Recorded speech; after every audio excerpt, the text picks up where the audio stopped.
Kayo ang dahilan kung bakit di ako sumuko sa mga bagay na kung ba't ang luha ko'y tumulo. Ito ang mensahe ko upang aking ipahatid sa mga tropa, kaibigan, kapangkat at kapatid. Pasasalamat kong kay tagal ko nang gustong sabihin. Ang puso ko ang gumawa nitong aking awitin. Para sa inyong lahat, ito ang tanging paraan sa mga taong para sa akin ay palaging nandyan. Hambog. Kayo ang dahilan kung bakit di ako sumuko sa mga bagay na kung ba't ang luha ko'y tumulo. Ito ang mensahe ko upang aking ipahatid sa mga tropa, kaibigan, kapangkat at kapatid. Pasasalamat kong kay tagal ko nang gustong sabihin. Ang puso ko ang gumawa nitong aking awitin. Para sa inyong lahat, ito ang tanging paraan sa mga taong para sa akin ay palaging nandyan. Upang ako'y mabigyan ng kalakasan ng loob at manatili na nakatayo at di patataob na kahit na anumang pagsubok na nagdadatingan. Di ako takot pagkat alam kong may malalapitan. Pag ako ay mayroong problema na dinadala, akala ko ako'y nag-iisa, ngunit hindi pala. Alam nyo ba kung bakit?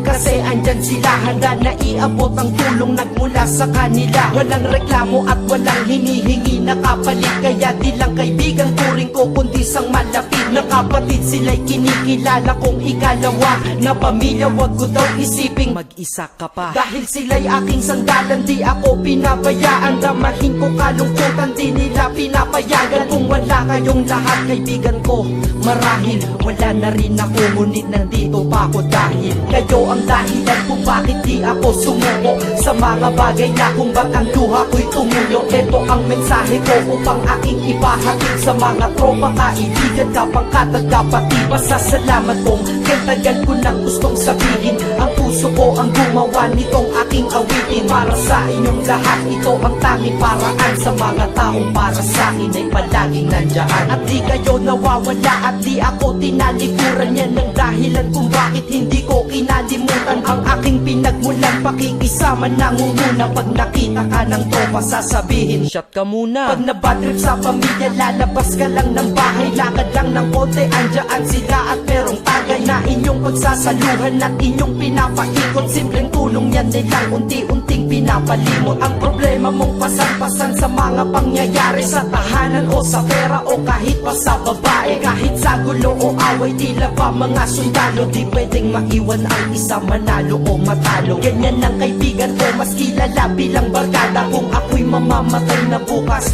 ako'y handa na. At kung may ikalawang mundo o buhay para sa'kin, sana magiging tropa ko kayo pa rin. Kayo ang dahilan kung bakit di ako sumuko sa mga bagay na kung ba't ang luha ko'y tumulo. Ito ang mensahe ko upang aking ipahatid sa mga tropa, kaibigan, kapangkat at kapatid. Pasasalamat kong kay tagal ko nang gustong sabihin. Ang puso ko ang gumawa nitong aking awitin. Para sa inyong lahat, ito ang tanging paraan sa mga taong para sa akin ay palaging nandyan. Kaya ako'y kontento na dahil kayo'y naging parte ng buhay ko. Sa kabutihan nyo, paano ko gagante? Magtatawagan ng mga tropa, kita-kita lang sa kanto. Pagkatapos didiskarte ng pitselyosi at baso. Papaikot ang sombrero para mag-ambagan tropa. Kahit 20 pwede na, basta lamang makatoma. Ganito kami, at least magkakaramay. Kaya wag kang magtaka kung ba't mas